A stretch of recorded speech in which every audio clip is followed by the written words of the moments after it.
It's interesting times. It's tough for many of us, and this virus, the COVID-19 virus, is affecting a lot of people's lives, and big political decisions are being made about how we collectively and individually have to manage it. You know, the price, the costs are huge either way. Either a lot of older people die, or a lot of businesses go bankrupt, and people struggle and suffer. And it's a fascinating time. It's a fearful time for many, many people. And of course, fear is such a huge thing. It's such a huge drive in us. And a lot of people are going to be struggling with anxiety at this time. And if you're struggling with anxiety around this, and that's quite a reasonable response to the situation, then some of the breath calming practices, the deep relaxation practices, will be extremely beneficial in terms of helping you manage your state and bringing your system down. If you have a history of trauma, then that can really exaggerate or be exaggerated by this context, this situation, and you may well find yourself being in a very triggered state quite a bit of the time. You know, getting support and community is really, really essential in these times. And of course, the one thing we're supposed to be doing to protect ourselves is social distancing. And what social distancing will do, of course, is potentially slow down the spread of the virus. Since as far as we know, no human being has any immunity yet to the virus, it won't eliminate it. It'll just slow it down so the health service can cope. You know, if in 3 months' time, you know, we're still doing this, it will be such that there will be a residual amount of the coronavirus in the population, which we will then erupt again. So maybe there's not a getting away from that. The COVID-19 virus is affecting many, many lives, either through ill health, through the death of loved ones, globally, or through lockdowns and closures of communities, the shutting down of businesses and the livelihoods that go with that. And it's also affecting a lot of people through fear. And of course, one of the worst things you can do in terms of your immune response is to be in a fearful state continuously over time. It's going to reduce your immune function. So it's really important times in terms of how we learn to manage our own system, how we learn to deactivate, to down-regulate our own system, to bring ourselves into a state of ease and balance. And of course, there are many things up on my website, many free practices that you can access, from the Magic Key, the breath practice. The self-compassion course is really good. We're just releasing another video now, the Inner Smile, which there should be a link to on the email we're sending out, the mail out. So many, many practices that you can use to down-regulate your system. And if you're in some kind of anxiety around COVID-19, then that's a good thing to do. For those of you who are more robust, or feeling more robust, you might want to go into that anxiety. You might want to look deep into it.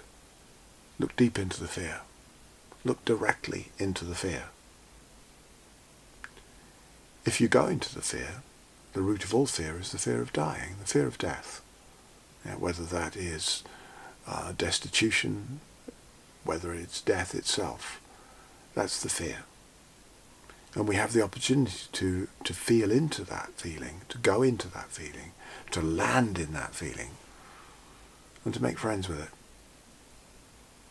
And ultimately, it's making friends with that feeling, allowing it, accepting it as it is. It's arising, so we can sit in acceptance of the feeling and sit with it until it begins to change.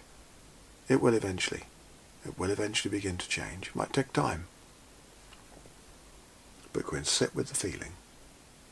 And nobody likes sitting with difficult feelings. Everybody wants to pull out of those and do something about it. Get on Facebook, take a drink, change their state in some way, do a yoga practice. State change feels like a good thing to do there. But that just suppresses the feeling. It just covers it up. It doesn't then allow us to really get into that feeling and uproot it. And that's what we want to be able to do, is to go into that feeling and uproot it. Like I said, that fear is ultimately the fear of dying. And this is one of the reasons why traditional yoga practice had impermanence, the realization, the acceptance of impermanence as the root level of practice, as one of the root levels of practice. We have to look at our own body, our own mortality, and understand life and death. So those of you who are feeling more robust in terms of your experience of COVID-19 and where you're at in your life, maybe you feel more supported. Maybe you have a good community around you. Or maybe you're feeling stronger in terms of going in. Then I highly recommend looking into your own mortality and seeing how that practice can be engaged with. One of the things I did a long time ago was have an x-ray of my skull that I got when I was in India. I had some trouble in India medically, and I had an x-ray. And so I used that, and I put that up in a window, and I used that as a meditative device for a year or two to really get into understanding mortality and my own death. Another element of this, of course, is this illusion we have that this is life and something else is death. And there are no two things. There are no two things. Life and death exists in exactly the same moment. And today you've probably eaten. You've probably eaten something. And whatever you've eaten has died in the process of you consuming it, or before in its preparation, so that this can be alive. These cells here are alive because of death. They're life and death together. So we can juxtapose life and death and make them separate things in our experience, and that's valid enough to do that. But at the same time, life only exists because of death. Where am I going with this? Well, human beings, we've got out of balance with the planet, with the rest of nature. And we are nature. We're not separate from nature. There's not nature and us. We are nature. We've taken out all the top predators. Very little eats us. But as we invade the wildlands continuously, go deeper and deeper into forests, unknown viruses, new diseases come out. Some of those are coming from species like bats. Bats have a very high metabolic rate, and they have to fly. And they have particular cell protective mechanisms to look after themselves in that high metabolic state. And that gives them a high level of immunity to certain viruses. And when those viruses transfer from, say, for example, a bat into a pig, and then a pig to a human being, or any of the other routes which the various viruses, Hendra, Nupa, the different viruses that have transferred, MERS, SARS, the different viruses that have transferred from creatures like bats through an intermediate species into a human being. Those viruses then sustain their power, their virulence, and they affect us badly. We have no immunity. So one of the things we could do longer term is look at our relationship to the planet. And it's really good to understand that we need to do this. We need to get to grips, not with killing all the bats, but actually understanding, how do we manage with these zoonotic diseases? So there are many, many lessons for us. Many, many, many learnings, many ways we as a species can respond to this.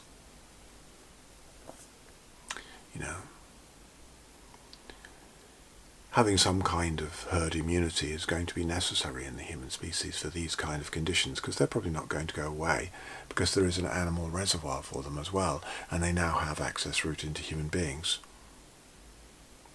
So, long-term social distancing, closure, keeping away from people isn't going to work, because we need community. We need each other. Arguably, we could all get together and share the virus, but that requires us accepting that some of us are going to die. Quite a lot of us will die. The thing about coronavirus is that it's percentage-wise not that lethal. Something like Ebola is. It's a really good job that Ebola is not that contagious. Otherwise we'd be in big trouble.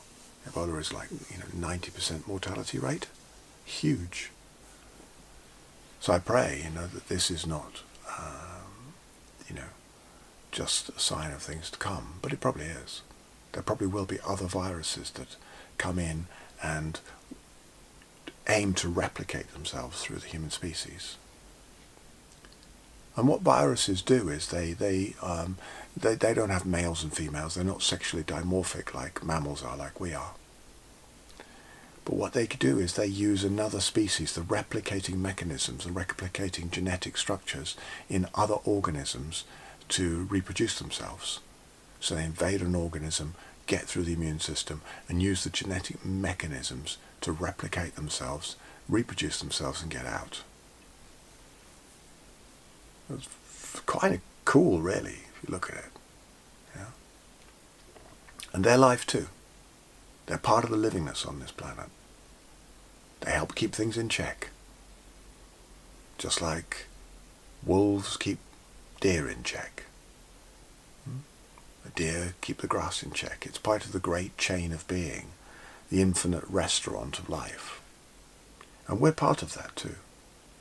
And we've got away with it for a very long time now. We've got rid of the top predators, and we've got away with having anything destroying us. So this is a huge shock to our collective consciousness in a way.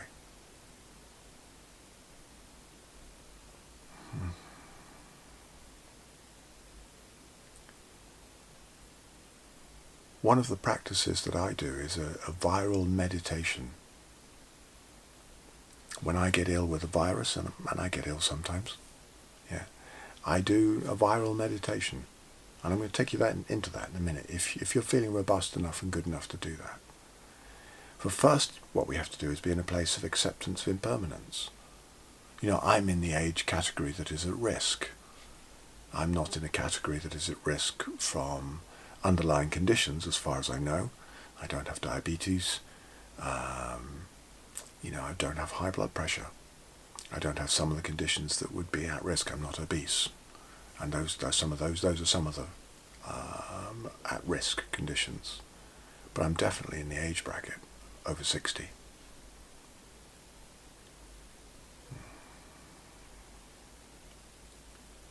First step is accepting impermanence. Each one of us will die. We don't know when. It will happen. Coming to grips with the acceptance of the termination of this particular nervous system experience, this thing that I call me, is a really important part of any depth meditation. It's not somewhere to go if you're already traumatized. Do the calming practices, like I was saying, do the soothing practices. Don't go into this. But if you're ready to go into it, go into it. Yeah. When we go into this, we have to come into the heart space first. We have to land in the heart space. It's really good to do some compassion practice, and there's a link to a compassion course there. Because it's not about getting cold and switched off, shut down by impermanence. It's about landing in impermanence in a heartfelt way. Because impermanence is death, and it's life. It's flowers, it's buds opening, it's leaves growing, it's leaves falling. Impermanence is the relentless flow, the eating, the digesting, the changing of everything. So acceptance of death and acceptance of impermanence are key aspects of this meditative depth. Acceptance that viruses are part of life. They're part of the great chain. What they're doing is they're aiming to reproduce themselves. They're coming in and they're reproducing themselves. So what I do when I'm really sick with a virus is I go in and I close my eyes and I drop in to the temperature, to the fever, to the feeling, in acceptance of everything that's going on in there. And slowly, I talk to the virus. I get into a conversation with the virus. I communicate from a sensory base. Yeah? I acknowledge the virus as a living thing, doing what it does. It's just doing what it does. It's seeking to replicate. Now, of course, I seek to keep my immune system strong. I do my breath work, I do my meditation practice, I do my body movement practice. I do enough practices that keep that integrity in the immune system. I have a cold shower or get into some cold water on a regular basis because that can also help build immune function. I eat a good diet. Yeah? I do all the right things to keep my immune system strong and powerful. So those are very important keys. Cold immersion, breath work, meditative depth. Keeping my immune system strong and powerful in as many ways as I can. And then sometimes maybe I'm tired. Maybe I've had a few nights bad sleep. Maybe whatever's been happening, my immune system drops a little bit. Some bug gets in. Then I talk to the little darling. I get in there and I have a conversation with it. Close my eyes. I have a sensory conversation with it. I say, I understand. You're doing what you do. You're doing what you do. Now, this is not serving me. So my invitation to you is to hijack my genetic mechanisms, go in there, replicate yourself, and get out as quickly as you can. I'd like it done within a few hours, please. Now, that sounds crazy maybe to some of you, but you know something? I've had some really good results from doing that. I've had such good results at times where I've had what feels like a strong fever and flu, and maybe it was just a 24-hour thing anyway, who knows, right? But my experience is that accelerates the journey of that virus through my system. It helps me then to build the antibodies, yeah, and build my immune function. I think turning the virus into the enemy is getting scared about the virus. That kind of thing is probably not helpful long term. Getting into relationship with livingness on this planet and having healthy relationships with livingness on this planet is probably a much better option. And that's difficult, of course it is. You know, I've tried practices. I've had malaria, by the way. You know, I had malaria in West Africa many, many years ago. Not nice, unpleasant. And we could have eliminated malaria, by the way, if we put our resources to doing that. Extremely unpleasant experience. I was delirious, vomiting, feverish, horrible, horrible condition. So whilst I take those things seriously, you know, I also recognize the place of mosquitoes. Mosquitoes feed a lot of animals. They're incredible machines, you know, biological entities, yeah, for doing what they do. And I've had practice where I've sat and have let mosquitoes bite me and suck blood because they need their lunch too. They need to eat. Every living thing needs to eat, and we are not independent of those cycles. As the virus is showing us, we are not independent. We are interdependent. We are all connected. We are all connected. And there's an opportunity in this when we can land in meditative depth in the experience, yeah, to go deep into that interconnection and understand it more fully from a sensory, kinesthetic body base. But we are not independent of nature. We are nature. We are part of nature. And deeply computing this and deeply landing in this is an essential part of any depth practice and any depth capacity to engage with what it is to be a human being. Like I said, one of my teachers told me a story, and the story goes like this. There was a man who was running along at the top of a cliff, and he fell off the cliff, and he managed to grasp hold of a small tree that was growing out of the side of the cliff. And he noticed that down below him was a tiger. And the tiger was looking at him lunch up there, roaring, opening its mouth, waiting for him to fall. And the tree's roots started to come out of the cliff face. It started to uproot. So there he was, he couldn't get up, and down below was a tiger. What do you do in that context? And of course the vision for a deep practice is to thoroughly enjoy that moment, enjoy the peach blossom on the branches of that little tree, the colour of the sky, the stripes of the tiger. And that demand, to put the possibility of joy, of openness, above the need to feel safe, above the need to feel safe, is a constant invitation for us as practitioners. And we can do this. We can do this in our own lives, in our own practice, in our own communities. And community right now is essential. So whether you do that community online, or whether you do that community in person, whatever your choice is, with regard to that, please make your communities an integral and important part of what you do in this work with this virus, learning the lessons that it too can teach us. Like I said, if you're really struggling with fear and anxiety around this virus and all the economic consequences of this for your life, and they will be vast, do some of the practices that you'll find, the magic key breath, the self-compassion practice, the deep relaxation practice, struggle to say that, the deep relaxation practice. And we've got a whole breathwork course coming out, which we're going to try and make as accessible as we possibly can. But that's also coming out.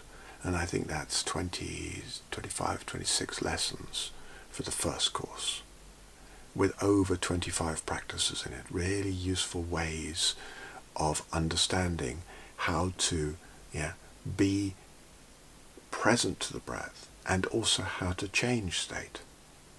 We want to be with the state, land in what's happening, and also have the capacity to change state. Now, mindfulness is very much about being with things as they are, and there's nothing wrong with that. It's a perfect base for practice. What we also have with breathwork and meditative depth, mind mastery, is the capacity to change state, to find optimal flow, to land in peak performance. And those are also options. And these are some of the things that we're teaching on the courses. And if you've watched this through to the end, if you've found some benefit in it, thank you. And I pray it serves in some way. I pray it serves in some good way. Tell your friends about it. Put the word out there. And thank you again.